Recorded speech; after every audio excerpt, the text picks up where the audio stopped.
সবাইকে স্বাগতম জানাচ্ছি আজকের ভিডিওতে। আমরা বেশিরভাগ সময় যখন পাওয়ার পয়েন্ট সফটওয়্যারে কাজ করতে যাই আমরা স্লাইড সাইজের বিষয়টা নিয়ে খেয়াল রাখি না। ডিফল্ট যে স্লাইডের সাইজটা আসে সেটা নিয়ে আমরা কাজ শুরু করে ফেলি, কিন্তু আমরা অনেকেই মাথায় রাখি না যে স্লাইড সাইজের একটা বিষয় আছে। তো আজকে আমি চেষ্টা করব আপনাদের স্লাইড সাইজের যে বিষয়টা সেটা নিয়ে একটা ধারণা দেওয়ার। প্রথমে আমি মাইক্রোসফট পাওয়ার পয়েন্টটা ওপেন করে নিলাম। ওপেন করে নেওয়ার পরে ডিফল্ট স্লাইড সাইজ আমার চলে আসছে এবং স্লাইড ওপেন হয়ে গেছে। এখানে আপনি ডিজাইন মেনুতে আসবেন। কাস্টম স্লাইড সাইজ দেওয়ার জন্য আমাদের যেতে হবে ডিজাইন মেনুতে।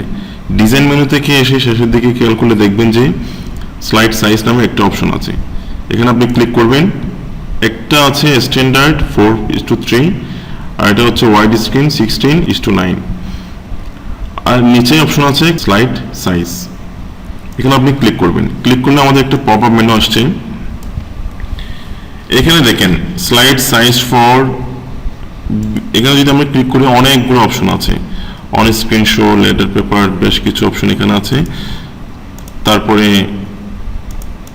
আমরা ওয়াইড স্ক্রিনে থাকবো। ওয়াইড স্ক্রিনে থেকে এখানের মধ্যে ওয়াইড স্ক্রিন দিলে এইটা অটোমেটিক চলে আসছে। নাম্বার অফ স্লাইড, কয়টার স্লাইডস আছে সেটা দিতে পারেন এবং ডান পাশে ওরিয়েন্টেশন কি চাচ্ছেন, অর্থাৎ আপনি কি পোর্ট্রেটে কাজ করবেন স্লাইডে নাকি ল্যান্ডস্কেপে কাজ করবেন, এটা এখান থেকে সিলেক্ট করে দিতে পারেন। নর্মালি আমরা পাওয়ার পয়েন্টে ল্যান্ডস্কেপে কাজ করে থাকি। আরেকটা অপশন আছে দেখেন কাস্টম।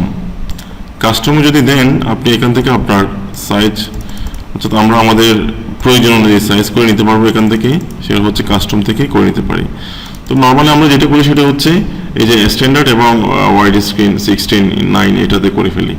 তো এটা আমার সিলেক্ট করা আছে। আশা করি বুঝতে পারছেন স্লাইড সাইজের বিষয়টা। ধন্যবাদ সবাইকে।